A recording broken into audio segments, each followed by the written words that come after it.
Hello friends, आज आम आलोचना करवा केंद्र कार्यपालिकार पार्ट 2।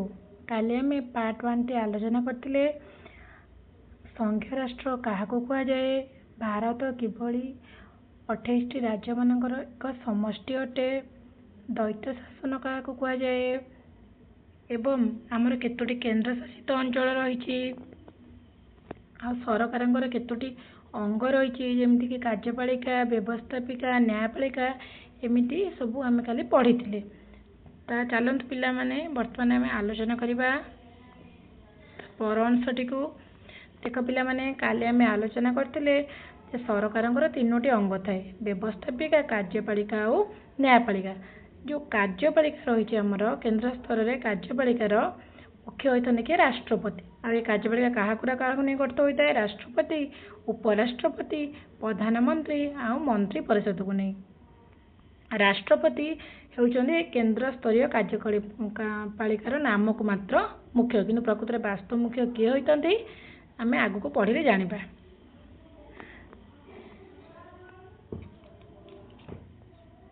देख बर्तमान पिला माने आम राष्ट्रपति विषय पढ़ा।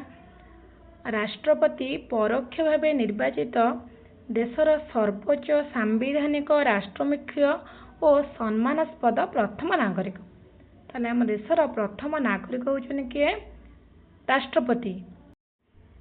से दिल्ली स्थित राष्ट्रपति भवन रे अवस्थान करते। ताले राष्ट्रपति आमर कौन, राष्ट्रपति भवन जहाँकि दिल्ली रे अवस्थित। देख पिला माने तुमर फोटोटी मध्य देइछि।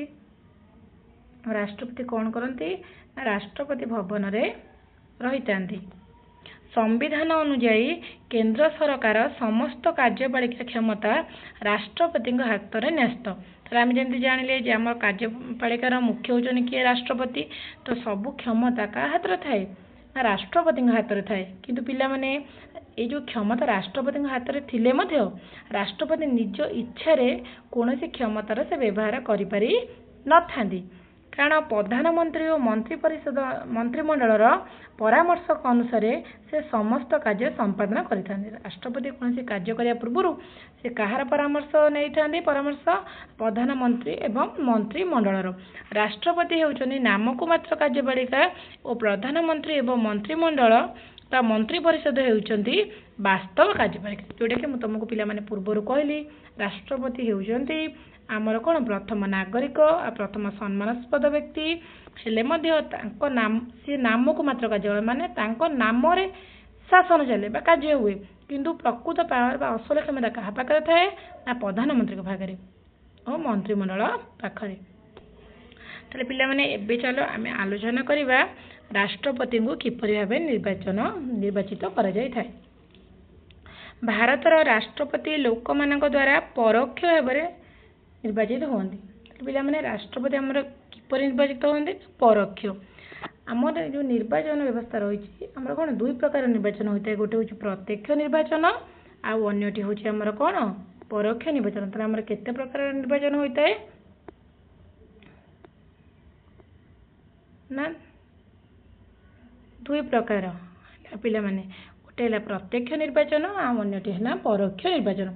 प्रत्येक पिला माने मन प्रश्न प्रत्यक्ष निर्वाचन आम क्या कहवा, जो प्रत्येक निर्वाचन आम कहवा जो निर्वाचन में साधारण लोक सीधा सड़क कौन करते भोट दे पारि निर्वाचन में सीधा सड़क भाग नहीं पारि आम कौन कही ना प्रत्येक निर्वाचन बोले कही। जमी आम विधानसभा निर्वाचन है, लोकसभा निर्वाचन है, ए सब कौन सीधा सड़क आम कौन कर भोट रे भाग नहीं पारि था।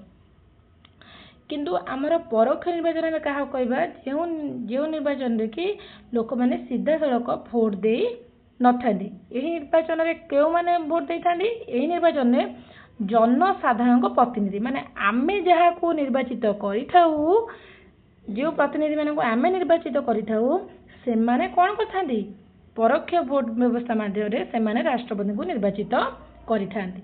बुझिल ताले पिला माने परोक्ष निर्वाचन कहले आम कौन बुझिबा, संसदर उभय सदन एवं दिल्ली और पंडिचेरी समेत समस्त राज्य विधानसभा गुड़िक निर्वाचित सदस्यों को नहीं गठित निर्वाचक मंडली राष्ट्रपति को निर्वाचित करता राष्ट्रपति निर्वाचन किए करता ना निर्वाचक मंडली आ निर्वाचक मंडली साधारणतः क्या क्या करते पे देख प्रथम संसद उभय आम जाना संसद क्या कहे तो मन पे क्वेश्चन आस संसद क्या देख पे मुझे तुमको काली कही आम सरकार केतोटी अंग रही प्रत्येक सरकार 3टी अंग गोटे हूँ कार्यपालिका व्यवस्थापिका न्यायपालिका जमी कार्यपालिका तो क्या कहने करते जानी ता मध्य व्यवस्थापिका गोटे अंग रही ये व्यवस्थापिका हूँ कौन कौन करता आम आईन प्रणयन करता ताले भारतर व्यवस्थापिका किए हूँ ना संसद संसद कौन करता है भारत पर आईन प्रणयन करता है संसद साधारणतः 2टी गृह थाए संसद 2टी गृह थाए गोटे है लोकसभा अन्यटी है राज्यसभा तो पे मैंने बुझिल संसद कौन भारत आईन किए प्रणयन करता है संसद करता है यार 2टी गृह थाए गोटे है लोकसभा आ गोटे है राज्यसभा सेमती आम राज्य मैंने आम जाना ये विधानसभा देती कौन आम राज्यर व्यवस्थापिका हूँ किए विधान मंडल मैंने राज्य किए आईन बनाए ना राज्य विधान मंडल सेमती विधान मंडल भी पिला माने 2टी गृह रही गोटे है विधानसभा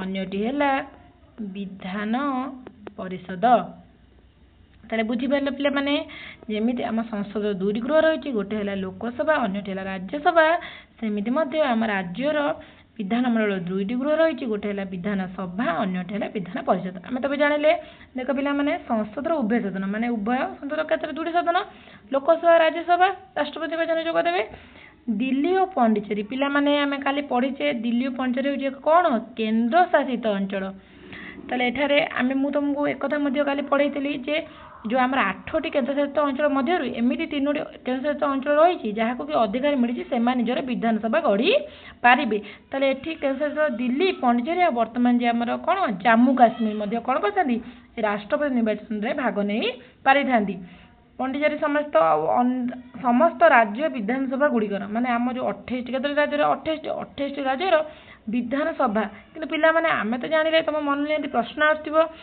आम राज्य विधान मंडल 2टी गृह रही गोटे है विधानसभा अन्यटी है विधान परिषद किंतु आम जाने राष्ट्रपति निर्वाचन विधानसभार सदस्य मैंने जोग दियंती किंतु विधान परिषद विषय कहीं लिखा जाए पिला माने देख पिला माने साधारणतः आमर जो कौन रही विधानसभा रही आमर 28टी राज्य पिला माने नाही वर्तमान आमर 6 गोटी राज्य ही टोटाल पर आमर कौन रही विधान परिषद रही 6 गोटी राज्य किए किए आंध्र प्रदेश बिहार कर्नाटक महाराष्ट्र तेलंगाना आ होची उत्तर प्रदेश ये 6टी राज्य आमर कौन रही विधान परिषद रही से विधान परिषद सदस्य मैंने राष्ट्रपति निर्वाचन कौन करते जोगदे न था केवल जेहेतु आम टोटाली पूरा 28 राज्य कौन रही विधानसभा रही केवल विधानसभा सदस्य मैंने कौन करते राष्ट्रपति निर्वाचन में जोगदे था तो पे मैंने बुझीपार राष्ट्रपति को साधारणतः कौन परोक्ष भाव निर्वाचित होता निर्वाचन किए करते ना निर्वाचक मंडली आ निर्वाचक मंडली क्या नहीं गठित संसद उभय सदन दिल्ली पांडिचेरी जम्मू काश्मीर समेत राज्य विधानसभा गुड़िकर निर्वाचित सदस्य मान कौन राष्ट्रपति को निर्वाचन कर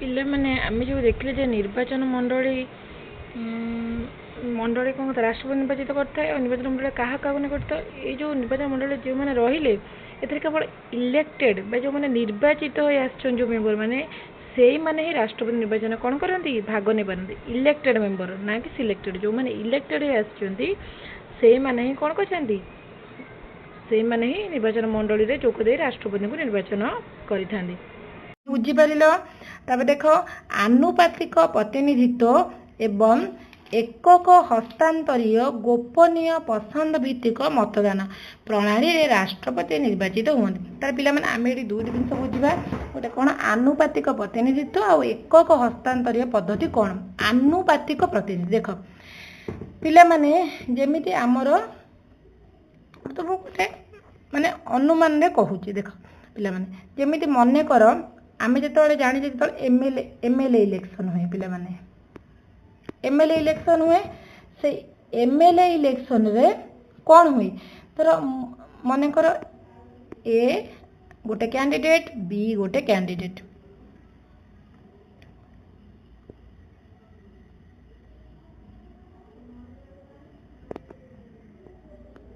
देख पिला माने धर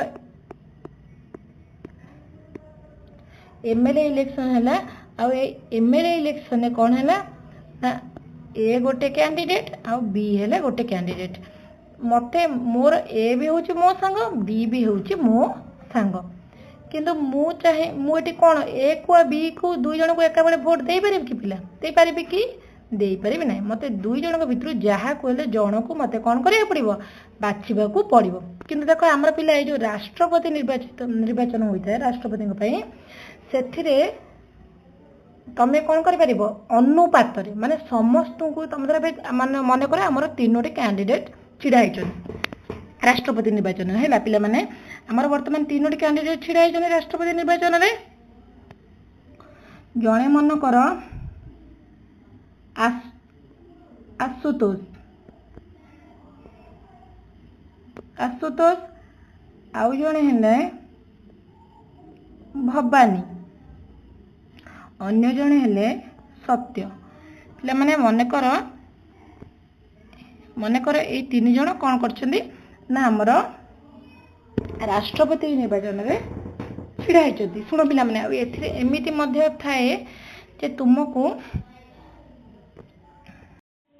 देख पिला माने मन कर हमर तीन जन कैंडिडेट कौन पे छिड़ा होछन ना राष्ट्रपति निर्वाचन रे जने हेला आशुतोष अन्य जने है भवानी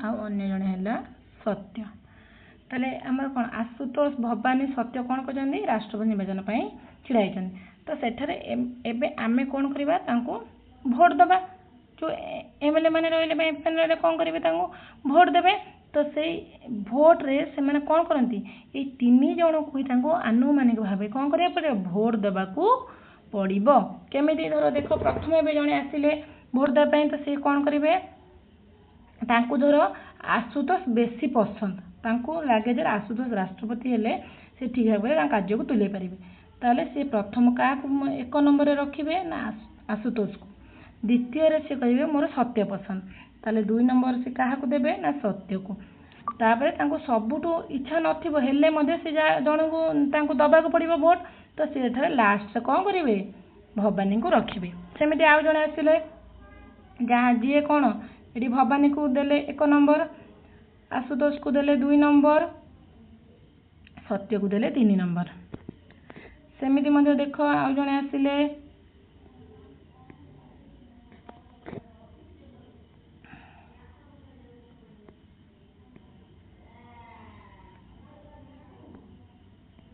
देख पिला माने एठी मनकर 6 जन हमर टोटाली भोट देले आमे माने अनुमान करूचे अनुमानिक भाव मु तुम कहूचे ना कि माने एतिकी हैला तो आमे एथरु बुझीबा जे प्रकृति रे केमिति हमर निर्वाचन होइता है ताले देखो एठी पिला माने केमिति बछा जीवो ताले प्रथम एठी कोन करा जाए ना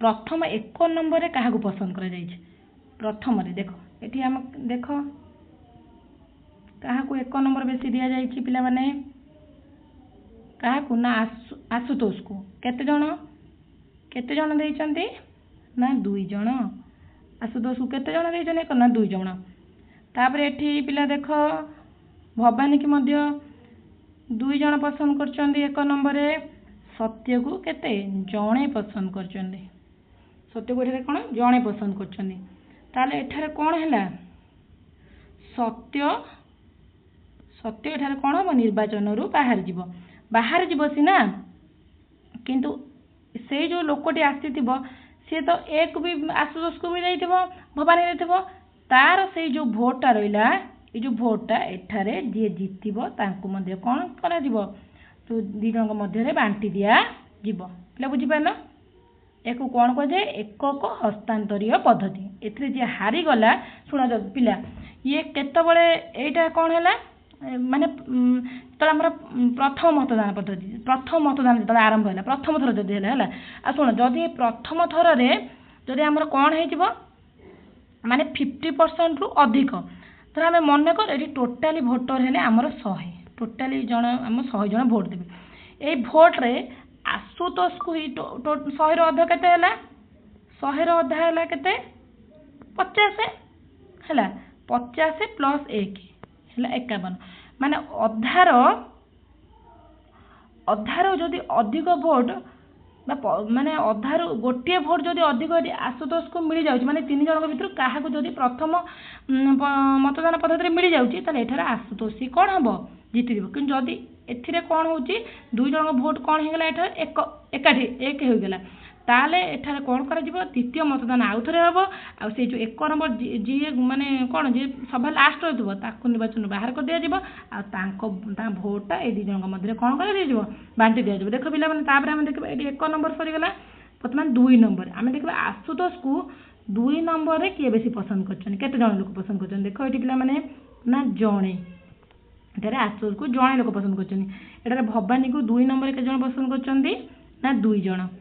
ତାହେଲେ ଏଠାରେ ପିଲାମାନେ କିଏ ଜିତିଗଲା, ଆଶୁତୋଷ ନା ଭବାନୀ? ଭବାନୀ। ତାହେଲେ ପ୍ରେସିଡେଣ୍ଟ କିଏ ହେଇଗଲା? ଏଠାରେ ଭବାନୀ ହୋଇଗଲା।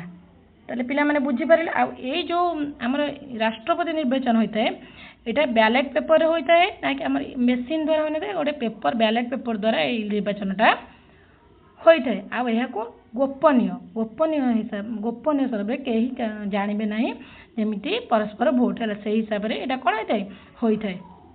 ବୁଝିପାରିଲେ ପିଲାମାନେ? ତାହେଲେ ଆନୁପାତିକ ପ୍ରତିନିଧିତ୍ୱ କ'ଣ, ଆଉ ଏକକ ହସ୍ତାନ୍ତରୀୟ ପଦ୍ଧତି କ'ଣ?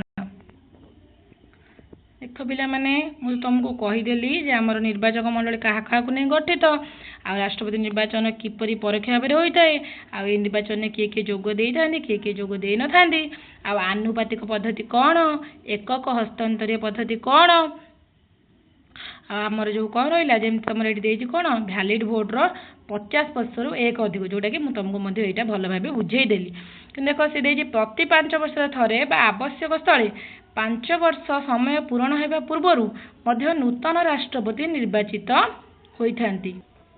ପିଲାମାନେ, ଆମେ ଜାଣିଲେ ଯେ ରାଷ୍ଟ୍ରପତିଙ୍କର କାର୍ଯ୍ୟକାଳ ହେଉଛି କେତେ? 5 ବର୍ଷ। କିନ୍ତୁ ଏମିତି କିଛି ସମୟ ଆସେ ଯେତେବେଳେ କି ଆମର ରାଷ୍ଟ୍ରପତିଙ୍କର କାର୍ଯ୍ୟକାଳ ପୂରଣ ନ ହେବା ପୂର୍ବରୁ ବା 5 ବର୍ଷ ନ ପୂରିବା ପୂର୍ବରୁ ସାଧାରଣତଃ କ'ଣ ଥାଏ? ନୂତନ ରାଷ୍ଟ୍ରପତି ନିର୍ବାଚିତ ହୁଅନ୍ତି। କେଉଁ ସମୟରେ, ଯେମିତିକି ଆମେ କହିବା ରାଷ୍ଟ୍ରପତି ନିଜେ ଇସ୍ତଫା ପତ୍ର ଦେଲେ, ତାହେଲେ ସେଠାରେ ଆମେ ଯଦି ମହାଭିଯୋଗ ପ୍ରସ୍ତାବ ଦ୍ୱାରା ସେ କ'ଣ କହିଥାନ୍ତି, ତାଙ୍କ ବିରୁଦ୍ଧରେ ମହାଭିଯୋଗ ପ୍ରସ୍ତାବ ଆସିଥାଏ, ନହେଲେ ଧର କୌଣସି ରାଷ୍ଟ୍ରପତି ଯଦି କାର୍ଯ୍ୟ ମାନେ ତାଙ୍କର 5 ବର୍ଷ ପୁରିବା ଭିତରେ ସେ କ'ଣ କରିଥାନ୍ତି, ମୃତ୍ୟୁବରଣ କରିଥାନ୍ତି।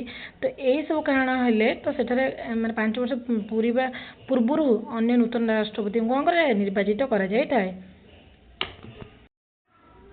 ରାଷ୍ଟ୍ରପତି ପଦ ପାଇଁ ଆମର କ'ଣ କ'ଣ ଯୋଗ୍ୟତା ରହିବା ଦରକାର? ଜଣେ ଯଦି ବ୍ୟକ୍ତି ରାଷ୍ଟ୍ରପତି ହେବାକୁ ଚାହୁଁଛି ତ ତା ପାଖରେ କ'ଣ ଯୋଗ୍ୟତା ଥିବା ଦରକାର? ଦେଖ, ପ୍ରଥମତଃ ସେ ଜଣେ ଭାରତୀୟ ନାଗରିକ ହୋଇଥିବା ଦରକାର। ପ୍ରଥମତଃ ସେ କ'ଣ ହୋଇଥିବେ? ଜଣେ ଭାରତର ନାଗରିକ ହୋଇଥିବେ। ତାଙ୍କୁ ଅନ୍ୟୁନ 35 ବର୍ଷ ବୟସ ହୋଇଥିବ। ତାଙ୍କୁ ମିନିମମ୍ କେତେ ବର୍ଷ ବୟସ ହୋଇଥିବ? 35 ବର୍ଷ ବୟସ ହୋଇଥିବ। ସେ ଲୋକସଭାର ସଭ୍ୟ ଭାବେ ନିର୍ବାଚିତ ହେବା ପାଇଁ ଯୋଗ୍ୟ ହୋଇଥିବେ। ତ ସେ ଲୋକସଭାର ସଭ୍ୟ ହେବା ପାଇଁ ତାଙ୍କ ପାଖରେ କ'ଣ ଥିବ? ଯୋଗ୍ୟତା ଥିବ। ଆମେ ଲୋକସଭା ସଭ୍ୟ ପାଇଁ କ'ଣ କ'ଣ ଯୋଗ୍ୟତା ଥିବା ଦରକାର ସେଇଟା ଆମେ ପରବର୍ତ୍ତୀ କ୍ଲାସ୍ରେ ପଢ଼ିବା। ଜଣେ ବ୍ୟକ୍ତି ରାଷ୍ଟ୍ରପତି ନିର୍ବାଚନରେ ପ୍ରାର୍ଥୀ ହୋଇପାରିବେ ନାହିଁ ଯଦି ସେ କେନ୍ଦ୍ର ବା ରାଜ୍ୟ ସରକାରଙ୍କ ଅଧୀନସ୍ଥ କୌଣସି ସଂସ୍ଥାରେ ବା ଅନୁଷ୍ଠାନରେ ଲାଭଜନକ ପଦବୀରେ ଅଧିଷ୍ଠିତ ହୋଇଥିବ। ପିଲାମାନେ ଦେଖ, ଏକ ଲାଭଜନକ ପଦବୀ ପରେ କ'ଣ ବୁଝିବା ଆମେ? ଯେ ସେ କୌଣସି ସରକାରୀ ଚାକିରି କରି ନଥିବେ। ବୁଝିପାରିଲେ? ଯେ ସରକାରଙ୍କର କୌଣସି ଲାଭଜନକ ପଦବୀ ବା କୌଣସି ସରକାରୀ ଚାକିରି ସେ କରି ନଥିବେ। ମନେ ରହିଲା ତାହେଲେ ପିଲାମାନେ? ତାହେଲେ ବୁଝିପାରିଲ ଯେ ଜଣେ ରାଷ୍ଟ୍ରପତି ହେବା ପାଇଁ ତାଙ୍କ ପାଖରେ କ'ଣ କ'ଣ ଯୋଗ୍ୟତା ଥିବା ଆବଶ୍ୟକ? ପ୍ରଥମତଃ ସେ ଭାରତୀୟ ନାଗରିକ ହୋଇଥିବେ, ତାଙ୍କୁ ମିନିମମ୍ 35 ବର୍ଷ ହୋଇଥିବ, ସେ ଲୋକସଭାର ସଭ୍ୟ ହେବା ପାଇଁ ତାଙ୍କ ପାଖରେ କ'ଣ ଥିବ? ଯୋଗ୍ୟତା ମଧ୍ୟ ଥିବ। ତା ସହିତ ସେ କୌଣସି ଲାଭଜନକ ପଦବୀରେ ନଥିବେ। ଧନ୍ୟବାଦ ପିଲାମାନେ। ଆଜି ଆମେ ଏତିକି ଆଲୋଚନା କରିବା, ଆଉ ଯାହା ରହିଲା ଆମେ ପରବର୍ତ୍ତୀ କ୍ଲାସ୍ରେ ଆଲୋଚନା କରିବା।